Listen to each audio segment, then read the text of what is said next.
জগাই মাদাই নিত্যানন্দ প্রভুর মাথা ফাটিয়ে দিলেন। মদের গন্ধ মুখ থেকে তখন বের হচ্ছে।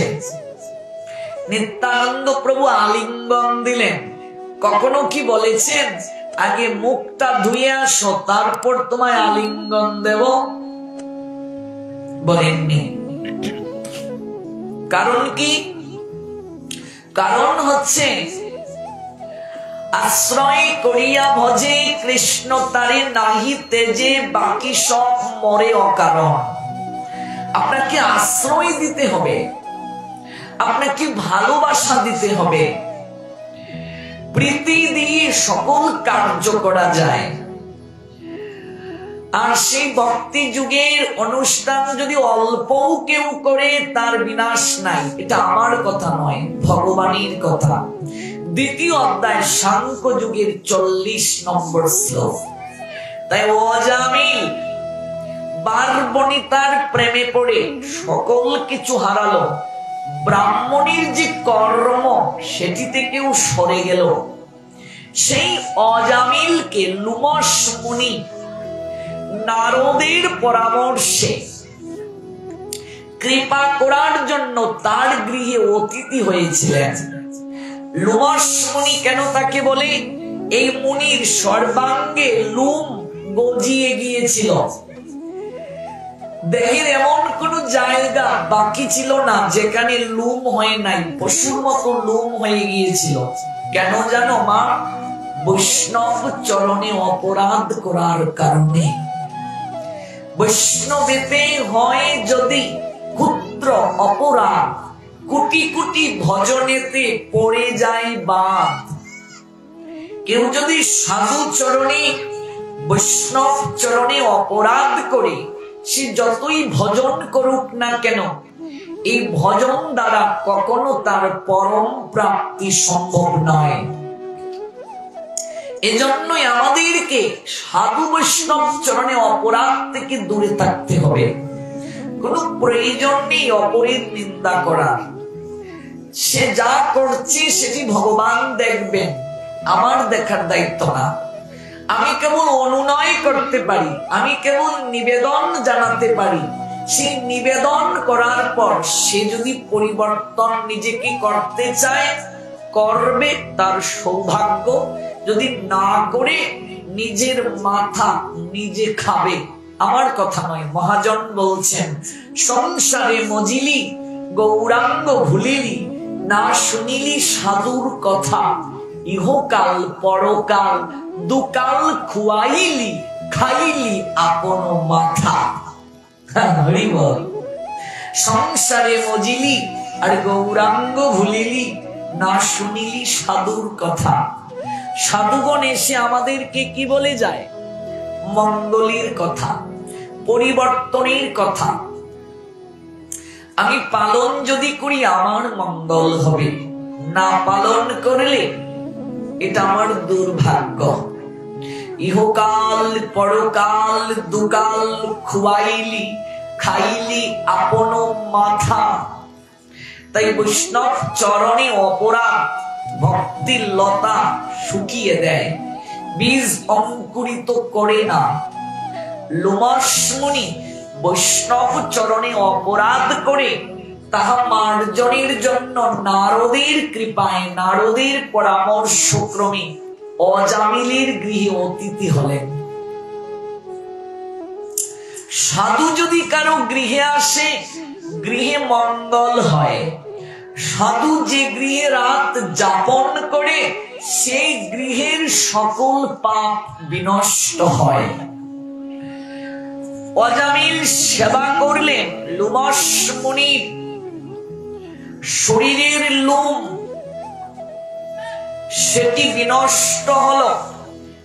যাওয়ার বেলা অজামিলকে কৃপা করতে চাইলেন। প্রশ্ন আসতে পারে, অজামিলের গৃহে আসার কারণে লুমস মুনির লোম কি করে দূর হলো? নারদ বলেছিলেন, আপনি এমন একজনের অন্ন গ্রহণ করবেন, সে অন্ন গ্রহণ করলে আপনার লোম দূর যাবে। যে ব্রাহ্মণ সদাচারী ছিল কিন্তু আচরণে শূদ্র থেকেও চণ্ডাল থেকেও যে বিনষ্ট নিচে নেমে গেছে। অজামিল নামে এমন এক ব্রাহ্মণ আছে যে ব্রাহ্মণ কুলে জন্ম নিয়ে আচরণে চণ্ডাল থেকে নিকৃষ্ট। নারদের কার্যটাই হচ্ছে লোমশ মুনিকে অজামিলের গৃহে পাঠিয়ে তাকে কৃপা করবেন। সাধু সঙ্গ বিনা তোমার কোথায় আছি ইষ্ট, বৈষ্ণব চরণে মজ ঘুচিবে অনিষ্ট। তাই লোমশ মুনি আসলেন, অজামিলের গৃহে অন্ন খেলেন। অন্নের মাঝে অনেক প্রকার দোষ থাকে, যে কারো অন্ন গ্রহণ করা যাবে না, এটা তাকে হিংসা করা নয়। অন্যের মাঝে চেতনা নিহিত থাকে, বুঝতে পেরেছো বাবা? যাজনিক ব্রাহ্মণরা বিভিন্ন জায়গা থেকে অন্ন আনেন, আমরা তাদেরকে অন্ন দান করি। কিন্তু যারা দান করছেন সেই দানের সময় যদি গৃহকর্তা সৎ ভাব না থাকে, এই তন্ডুল রান্না করে খেলে পাপ গৃহীত হয়। শ্রাদ্ধে আপনি আহার করতে গেলেন, যে ব্যক্তির উদ্দেশ্যে শ্রাদ্ধ, সেই শ্রাদ্ধ যদি তামসিক হয়, বহু জায়গায়, জানি না আপনাদের অঞ্চলে হয় কিনা, শ্রাদ্ধে মাছ করা হয়। আপনাদের অঞ্চলেও কি হয়? যদি হয়ে থাকে সেটা অশাস্ত্রীয়। কলিযুগে যে বিষয়গুলো নিষিদ্ধ, অশ্বমেধ যজ্ঞ, গোমেধ যজ্ঞ, দেবরের দ্বারা সন্তান উৎপাদন, যেটাকে নিয়োগ পদ্ধতি বলে, মহাভারতে ছিল, কলিযুগে নিষেধ। শ্রাদ্ধে মাছ মাংস নিষেধ, শ্রীমদ ভাগবতে স্পষ্ট উল্লেখ আছে। সপ্তম স্কন্ধ, মনে করে যাবেন, শ্লোকটা বাড়িতে গিয়ে খুলে দেখবেন। আমি শাস্ত্রের বাহিরে একটা কথাও বলি না। 15তম অধ্যায় 7 নম্বর শ্লোক, সপ্তম স্কন্ধ 15তম অধ্যায় 7 নম্বর শ্লোক। যুধিষ্ঠির মহারাজকে নারদ বলছেন শ্রাদ্ধে আমিষ নিষিদ্ধ। যে শ্রাদ্ধে আমিষ করা হয়, যারা গিয়ে আহার করবে, ওই ব্যক্তি জীবন দশায় যে পাপ করে গিয়েছে, যে ব্যক্তি গিয়ে খাবে, সেই মৃত ব্যক্তির পাপের একটা অংশ বহন করে নিয়ে আসবে। যাবে গো, খাবে গিয়ে। যদি পরম দয়ালু হও, যে আমার মতো দয়ালু কেউ নাই, আমি সবার পাপ নিতে চাই, বেশি করে গিয়ে খেও। এখানেই শেষ নয় গো। মাছের শ্রাদ্ধে খেলে সর্বপ্রথম আয়ু কমে যাবে, নাতির মুখ আর দেখা হবে না, শরীরের সৌন্দর্য নষ্ট হয়ে যাবে, মুখে দিবার সেদা বেদা দিলেও লাভ হবে না, ভক্তি নষ্ট হয়ে যাবে, প্রেম ধন নষ্ট হয়ে যাবে। কারণ এটা কলিযুগে নিষেধ। এটা আমার কথা নয়, আচার্য মুনির কথা। যে শ্রাদ্ধে মাছ হয় সেটা তামসিক শ্রাদ্ধ। তামসিক শ্রাদ্ধ হচ্ছে ভূত প্রেতের শ্রাদ্ধ। একবার ভাবুন, শ্রাদ্ধ বাসর, যেখানে জীবাত্মার সঙ্গে পরমাত্মার মিলন হবে, শ্রদ্ধার সঙ্গে দান করা হবে, সেই জায়গাটাতে রুচি কি করে হয়? আমাদের এই ভাটি অঞ্চলগুলোতে মাছের শ্রাদ্ধে আয়োজনকারীরা আগরবাতি গিয়ে দেখায়। আমি এক জায়গায় গিয়েছি অনেক আগে, পাঠি দিরাই শাল্লা, এই তো আর একটু পার হলেই দিরাই শাল্লা। মাছের শ্রাদ্ধ হচ্ছে, আর তার সঙ্গে অর্ধেক করে পেঁয়াজ কেটে দিয়েছে, আমাকে পাঠে নিয়েছিল 7-8 বছর আগে। এখন তো আমি যে শ্রাদ্ধে মাছ হয় সেখানে পাঠেও যাই না। শাস্ত্রে বলছে ওই যজ্ঞানুষ্ঠানে অংশগ্রহণ করলেও আপনার ভক্তি নষ্ট হয়ে যাবে। আয়োজনকারীরা ধূপ আর দীপ নিয়ে সবাইকে হরিবোল হরিবোল বলে দেখাচ্ছে আর প্রেমধ্বনি দিয়ে খাচ্ছে। মাছ দিয়ে শ্রাদ্ধ আমার প্রেমধ্বনি কোথায় যাবে বলতে গেলে ফুসকা পড়ে যায়, কিন্তু শাস্ত্রের সঠিক কথা না বললে তো আমরা অপরাধী হব। আমাদেরকে ভগবান দায়িত্ব দিয়েছেন বলার জন্য। এই আসনটা বেশ আসন, নিজের মন গড়া কথা বলা যাবে না। ব্যাসদেবের আনুগত্যে তারই নির্দেশিত কথা বলতে হবে, নইলে আমাদেরকেও ডান্ডার বাড়ি খেতে হবে। উপর থেকে অর্ডার আছে। সাধুরা হচ্ছেন ডাক পিয়ন। পিয়ন চিনো গো? চিঠি এক জায়গা থেকে আরেক জায়গায় পৌঁছে দেয়। বর্তমানে চিঠির যুগ নেই। এখানে আমার মা, কাকিমা, জেঠিমা যারা, তাদের সময়ে চিঠির যোগাযোগ ছিল, তাই তো? একটা চিঠির জন্য অপেক্ষা করত। আর আগেরকার সময়ে যারা প্রেম করেছে তাদের তো আর কথাই নাই। চাতক পাখির নিয়ে অপেক্ষা করত কবে প্রিয়জন একটা চিঠি দেবে। ডাক পিয়নের কাজ কি? প্রাপকের ঠিকানায় চিঠি পৌঁছে দেয়া। ডাক পিয়ন কি কখনো চিঠি খুলে দেখে কি লিখেছে? দেখে গো? ডাক পিয়নের দায়িত্ব প্রাপকের ঠিকানায় চিঠি পৌঁছে দেয়া, ভেতরে কি আছে খুলে দেখা নয়। সাধুরা ডাক পিয়ন, তাদেরকে দায়িত্ব দেয়া হয়েছে প্রাপকের ঠিকানায় পৌঁছে দেয়া। এই জগতের আমরা প্রাপকের ঠিকানা কোথায়? আমাদের ঠিকানাটা কোথায়? আমাদের ঠিকানা হচ্ছে সৎ চিদানন্দ ভগবত ধাম। ওই জায়গায় পৌঁছে দেয়া সাধুদের দায়িত্ব।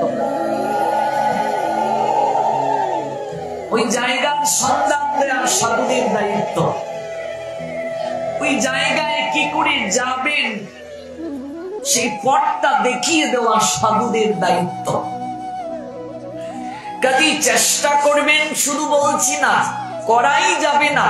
শ্রাদ্ধে মাছ মাংস, শ্রাদ্ধে তো এক সময় অন্ন গ্রহণের বিধানই ছিল না। শাস্ত্রে শ্রাদ্ধে অন্ন গ্রহণের বিধানই এক সময় দেন নাই। শ্রাদ্ধে দই চিরা খাওয়ানোরই বিধান ছিল। এখানে আমার যারা বয়োজ্যেষ্ঠ বাবার বয়সী, বলো ঠিক না ভুল বলছি? শ্রাদ্ধে কি এক সময় অন্ন ছিল? দই চিরা। ধীরে ধীরে ধীরে ধীরে অন্ন আসলো, তারপর আমরা ভাবতে শুরু করলাম একটু ঝাল ঝুল না খেলে হয় না, শুরু হয়ে গেল। কাজেই সতর্ক হও, সচেতনতা খুব দরকার আমাদের জন্য। শ্রাদ্ধ বাসর এটা যজ্ঞস্থান। শ্রাদ্ধ কখনো ঘটা করে করতে নেই। আমরা মনে করি 10 গ্রাম নেমন্তন্ন করে খাওয়ালে খুব ভালো। অমুক বাবুর শ্রাদ্ধ, দেখেছো কি করেছে গো, আস্তা তেলাপিয়া মাছ। এগুলো নয়। শ্রাদ্ধে যত কম লোক বলা যায় তত মঙ্গল। শ্রাদ্ধ যত নিবৃত্তি করা যায় তত মঙ্গল। কেন? শ্রদ্ধার সঙ্গে দান করা। দান কি কেউ ঘোষণা করে করে? শ্রাদ্ধ মানে কি? শ্রদ্ধা যুগ অনপ্রত্যয় যুগে শ্রাদ্ধ আসছে, শ্রদ্ধার সঙ্গে কিছু দান করাকে শ্রাদ্ধ বলে। আচ্ছা, দান করে কেউ যদি চিৎকার করে বলে তাহলে কি তার দানের মহিমা থাকে? দান করতে হয় নীরবে, গোপনে। এক হাত দান করলে আরেক হাত জানতে পারবে না। শ্রাদ্ধটা যত গোপনে করা যায় তত ভালো। এটা আমার কথা নয়, আচার্যগণের কথা। শ্রাদ্ধ কখনো ঘটা করে করতে নেই। শ্রাদ্ধে বেশি লোক খাওয়াতে নেই। শ্রাদ্ধটা প্রসাদ নিবেদন করে করা উচিত। ধীরে ধীরে সমাজ সংস্কার হচ্ছে, মানুষ জানতে পারছে এখন শাস্ত্র তত্ত্ব, বহু জায়গায় এখন এগুলো উঠে যাচ্ছে, কারণ এখন অনলাইনের যুগ। মানুষ অনলাইনেই সব জায়গা থেকে তত্ত্ব সংগ্রহ করতে পারে, পিডিএফ পায়, গ্রন্থ পায় অনলাইনে। মহারাজদের পাঠ, ব্রহ্মচারীদের পাঠ, সাধু বৈষ্ণবদের পাঠ বিশ্বের সব জায়গা থেকে শুনতে পারে। মানুষের এখন চেতনা জাগ্রত হচ্ছে। কাজে আমি অনুরোধ রেখে যাব, যদি এমন কোন কার্য হয় কোথাও, এই আজমিরিগঞ্জ উপজেলায় যারা এসেছেন, আপনারা সচেতন হন। আমিষ শ্রাদ্ধে করবেন না, আমিষের শ্রাদ্ধে আহার করবেন না। যে ব্যক্তি দেহ রেখেছেন, তিনি জীবিত অবস্থায় যে পাপ করবেন, সেই পাপের একটা অংশ আপনাকে গ্রহণ করতে হবে। শ্রাদ্ধে যে আমিষ নিষেধ, এটি কোথায় আছে লেখা? আমি কি মন গড়া বলছি না। শ্রীমৎ ভাগবতে 7ম স্কন্ধ 15তম অধ্যায় 7 নম্বর শ্লোক। আর কলিযুগে সকল কার্য ভাগবত অনুযায়ী হবে। ভাগবতকে পাশ কাটানো যাবে না। ভাগবতে যা আছে তা পালন করতে চেষ্টায় রত হতে হবে।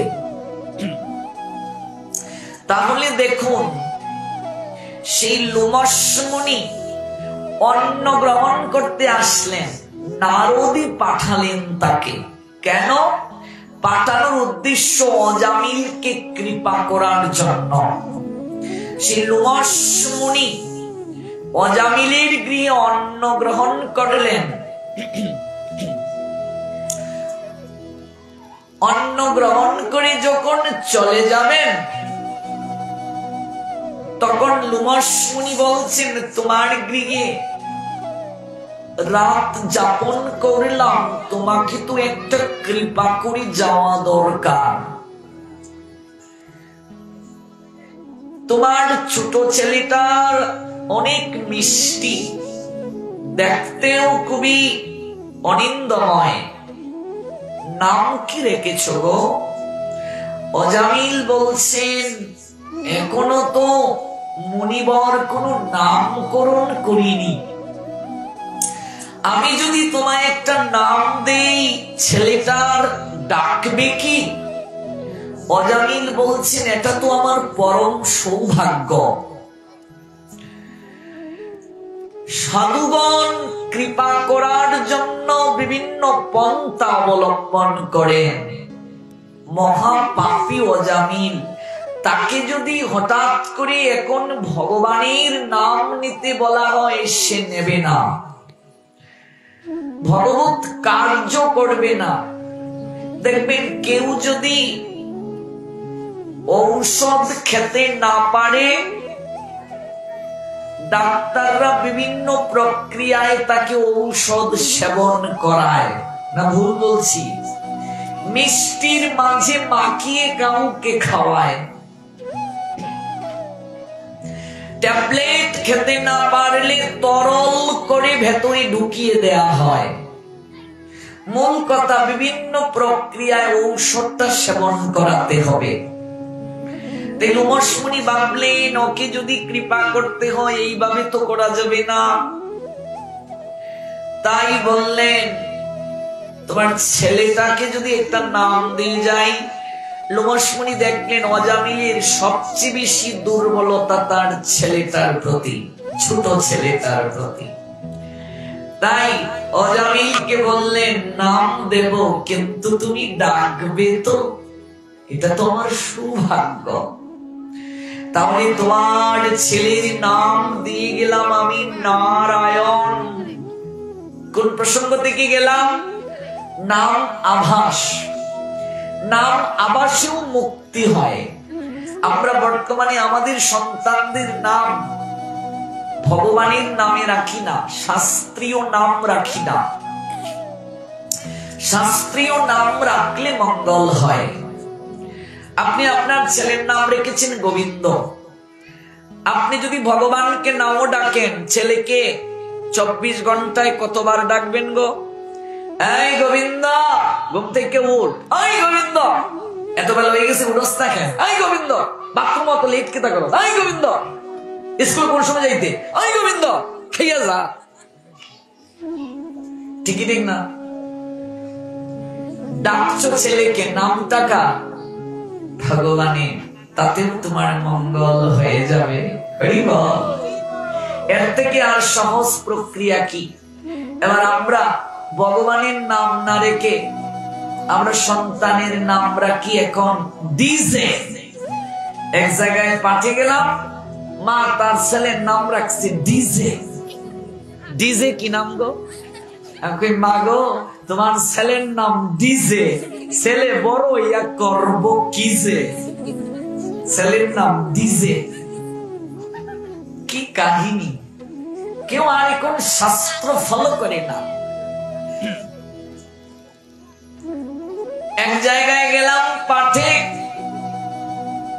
এক মা এসে প্রণাম দিয়ে বলছে, প্রভুজি আমার মতো দুর্ভাগ্যের অধিকারী কেউ নাই। বললাম কেন? বলছে ভগবানের অনেক নামের মাঝে গোবিন্দ নামটা আমার প্রিয়।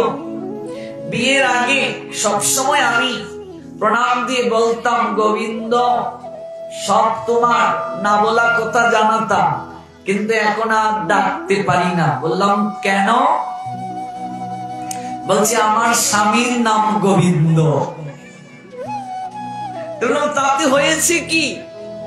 গোবিন্দ যদি না ডাকতে পারো, ভগবানের অনেক নাম আছে, অন্য নাম ডাকো, কৃষ্ণ ডাকো। বলছে এখানে আরো বড় সমস্যা, বাসুরের নাম কৃষ্ণ। কিছু লোক আছে এমন, বলে স্বামীর নাম যদি এমন নাম থাকে আমি কি ডাকতে পারবো? এগুলো কুসংস্কার। আপনি যদি ভগবানের নাম কারো গালিও যদি দেন, তাতেও আপনার মঙ্গল হবে। ওই গোবিন্দর বাচ্চা গোবিন্দ, এরকম অনেক সময় মা বাবারা ছেলেকে অভিমান করে বিরক্ত হয়ে গালি দেয় না? তাতেও মঙ্গল হয়ে যাবে। রাধারানীকে টিকা টিপ্পণী করে বলছেন, ওই দেখ দেখ কৃষ্ণ কলঙ্কিনী যায়, তাতেও মঙ্গল। এই জন্য পরবর্তীতে সন্তান যখন হবে, নামকরণটা সাধুদেরকে জিজ্ঞেস করে করবে। একটু তিথি দেখবে, নক্ষত্র দেখবে, সিরিয়াল দেখে নয়। সিরিয়ালে নায়িকার নাম রাশি, তোমার ফুরির নাম রাশি। সিরিয়ালে নায়িকার নাম পাখি, তোমার ফুরির নামও পাখি। হ্যাঁ, এগুলো কোনো নাম নয়। নামকরণ করো বৈদিক নাম। ধার্মিক মুসলমানেরা কুরআন হাদিসের বাহিরে নাম রাখে না। রহিমা, আকলিমা, জাহানারা, করিম, জাইনাল, হাসান, হুসেন, এগুলোর পিছনে তাদের ধর্মীয় গ্রন্থের বিভিন্ন কাহিনী যুক্ত আছে। তারা বিশ্বাস করে আখিরাতের সময়ে এই নামগুলো তাদেরকে সহায়তা করবে। আমাদের পূর্বপুরুষরা আগেরকার সময়ে বৈদিক নাম রাখতেন, কিন্তু আমরা বর্তমানে নাম রাখি পিন্টু। কোন পিন্টু থাকলে ক্ষমা করবেন। পিন্টু, আচ্ছা এই নামের অর্থ কি বলুন তো? পিন্টু মানে দুইটা পিন, পিন্টু। এটা কি নাম, কি অর্থ বলেন তো? পিন টু, দুইটা পিন, কি অর্থ? আমরা যারা বাংলা নিয়ে পড়েছি, বাংলা সাহিত্য নিয়ে পড়েছি, আমরা এগুলোকে খুব মনোযোগ দিই। নামের অর্থ, শব্দের অর্থ, শব্দের মাঝে যদি দোষ থাকে, এই নাম যদি ডাকো গৃহের অমঙ্গল হয়, জানতে হবে। এই জন্য জীব গোস্বামী পাদ বলছেন, কোন শব্দের সঙ্গে কৃষ্ণ যখন নামটা সংযুক্ত হয়, তখন সেই শব্দের দোষ কেটে যায়। আগেরকার সময়ে বিবাহের কার্ডে দেখবেন লেখা থাকতো শ্রীযুক্তা, শ্রীযুক্ত, শ্রীমান, শ্রীমতী। তোমার নাম কি গো? শ্রীমতী রেবতী দেবী, এরকম নাম। তোমার নাম কি গো? শ্রীমান গিরিধারী মুদক, এরকম। এখন নাম কি গো? যতটুকু কম বলা যায় তত ভালো। কিন্তু এই যে শ্রী, এর পিছনে কারণ আছে। শ্রী হচ্ছে রাধা রানীর নাম। এগুলো অর্থ আছে রে বাবা। এগুলো এমনিতেই আগেরকার পূর্বপুরুষরা লাগাতেন না, তারা জানতেন। তাদের গুরু নিষ্ঠা ছিল, তাদের সাধু বাক্যে বিশ্বাস ছিল। বর্তমানে বিয়ের কার্ডে আমরা এগুলো তো রাখি না। কাউকে বলতে গেলে নামের পূর্বে তো এগুলো বলিও না। শ্রীযুক্ত কিংবা শ্রীযুক্তা, শ্রীমান কিংবা শ্রীমতী যদি নামের পূর্বে সংযুক্ত করো, ওই নামের মাঝে যদি কোনো দোষ থাকে, সঙ্গে সঙ্গে দোষটা কেটে যায়। শ্রী হচ্ছে রাধা রানীর নাম। রাধা রানীর অনন্ত নাম শ্রীময়ী, শ্রীজি, শ্রী ইত্যাদি। বিয়ের কার্ডে দেখবে একটা পতঙ্গ প্রজাপতির ছবি আমরা রাখি, এটা ভুল। বিয়ের দেবতার নাম প্রজাপতি। প্রজাপতি মানে ফরিং প্রজাপতি নয়, প্রজাপতি হচ্ছে ব্রহ্মার একটা নাম। বিয়ের কার্ডে যদি ছবি দিতে হয়, এখানে ব্রহ্মার ছবি হবে, ফরিং প্রজাপতির ছবি নয়। ওম নমঃ প্রজাপতয়ে নমঃ, এটা বলে 5টা সিঁদুরের ফুটা দিই আমরা। এখন আর সিঁদুরের ফুটা দেয়া লাগে না, ওই ল্যাব থেকে, প্রেস থেকে লাল রং দিয়ে 5টা ফুটা দিয়ে নিয়ে আসি। আমরা ডিজিটাল হতে হতে সিঁদুর ছেড়ে টিপ পড়তে শুরু করলাম। সাবিত্রীর চুড়ি খুলে রেখে দিলাম। আর ভারতে যখন যাবে, কলকাতায় সনাতনী হিন্দুর মেয়েরা সিঁদুরও পরে না, শঙ্খও পরে না। 100 জনের মাঝে 90 জন। ওই ভারত থেকে আমাদের বাংলাদেশের মেয়েরা, বিশেষ করে বাঙালি মায়েরা, আমরা অনেক অনেক অনেক বেশি সদাচার পালন করি, অনেক বেশি ধর্ম প্রতিপালন করি। সারা কলকাতায় কোনো মেয়েকে ওড়না পড়তে দেখলাম না। 3 মাস পাঠ করতে গেলাম, কিন্তু আমার বাংলাদেশে কোনো মেয়ে ওড়না ব্যতীত বের হয় না। না ভুল বলছি গো? আমাদের এখনো বাংলাদেশের মেয়েরা সিঁদুর পরে, শঙ্খ পরিধান করে, কারণ এটা আমাদের বাঙালিদের সংস্কৃতি, সনাতনী সংস্কৃতি। সিঁদুর পরে যখন আয়নার সম্মুখে দাঁড়ায়, মনে হয় লক্ষ্মী যেন বৈকুণ্ঠ থেকে নেমে এসেছেন। কিন্তু দিন দিন আমরা মনে করছি এটার প্রয়োজন নাই। আমরা শাস্ত্র বাক্য যেমন পালন করি না, সংস্কৃতি যেমন প্রতিপালন করি না, ধীরে ধীরে আমরা যবন ম্লাচ্ছ হয়ে যাচ্ছি, আচারহীন হয়ে যাচ্ছি, ভ্রষ্ট হয়ে যাচ্ছি। একটাই কারণ, তত্ত্বদ্রষ্টা সাধুর সঙ্গ না করার কারণে, শাস্ত্র না পড়ার কারণে। এবং আমরা আমাদের গ্রন্থ সম্পর্কে জ্ঞান রাখি না বলে হাজার হাজার সনাতনী হিন্দুর ছেলে মেয়ে কনভার্ট হয়ে যাচ্ছে, ধর্মান্তরিত হয়ে যাচ্ছে। নিজের গ্রন্থ পড়ে না, না পড়লে জানবে কি করে? নিজেকে হিন্দু পরিচয় দিতে অনেকে লজ্জাবোধ করে। কেউ বা আবার শার্টের বোতামটা এমন করে লাগিয়ে রাখে যেন মালাটা না দেখা যায়। কেউ কেউ আবার ভাবে আমি যেন হিন্দু না জানাই ভালো। আমার বয়সী ছেলেরা বর্তমানে এমন করে দাড়ি রাখতে শুরু করেছে, তাদেরকে আর হিন্দু বুঝাই যায় না। যাবে কোথায়? উপলব্ধি করবে কোথায়? কে বলবে এই কথাগুলো? সমাজে এই যে কুসম চেতনা এসে আমাদেরকে আঁকড়ে ধরছে, আজকে পুজোটা এখন আর আমাদের ধর্মীয় ভাব গাম্ভীর্যের মাঝে রাখতে পারছি না। পুজোটা এখন উৎসব হয়ে যাচ্ছে। পুজোর মণ্ডপ এখন নর্তকীর নর্তনশালা হয়ে গেছে। পুজোর মণ্ডপটাকে এখন আমরা ক্লাব বানিয়ে ফেলছি। পুজোর মণ্ডপে আগে ধূপের গ্রাণ আর ভক্তি অনুরাগ মাখামাখি ছিল। আমাদের এখানে বাবা কাকা জেঠার বয়সী যারা, তারা যখন ছোট ছিলেন তখন এই পুরো আজমিরিগঞ্জে পুজোর মণ্ডপের সংখ্যা কম ছিল, কিন্তু ভক্তি ছিল, প্রেম ছিল। না ভুল বলছি?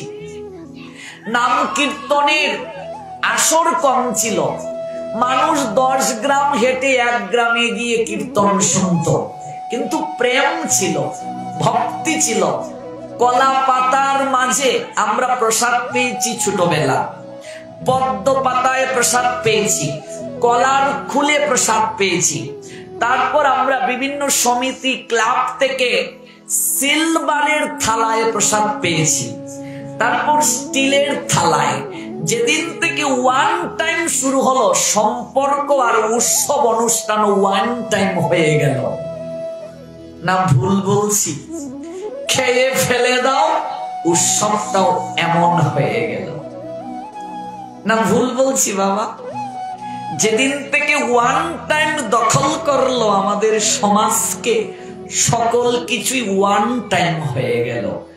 সম্পর্কটাও এখন ওয়ান টাইম। কোথায় যাবে? হ্যাঁ, আপনার বাড়িতে অতিথি এসেছে, আপনি তার চোখে যদি এমন করে লাইট মারেন, আপনি সভ্য না অসভ্য? কথা বলেন। অসভ্য। মা দুর্গা 5 দিনের নিমন্ত্রিত অতিথি আপনার গৃহে, উমা বাপের বাড়ি এসেছে, আপনি তার চোখের মাঝে লাইট মারছেন, আপনি কুলাঙ্গার ছেলে। আপনার বাড়িতে অতিথি এসেছেন, আপনি এমন সাউন্ড সারা রাত তার কানের সামনে বাজালেন, তাকে একটু ঘুমাতেও দিলেন না। সে কি আপনার প্রতি বিরক্ত হবে না আপনাকে কৃপা করবে? মারে 12টায় মাকে শয়নে দিতে হয়, 4টায় জাগাতে হয়, আর আমরা 12টায় 1টাতে শহর অঞ্চলে পুজো দেখতে বের হই। শাস্ত্রকে মানে বলো?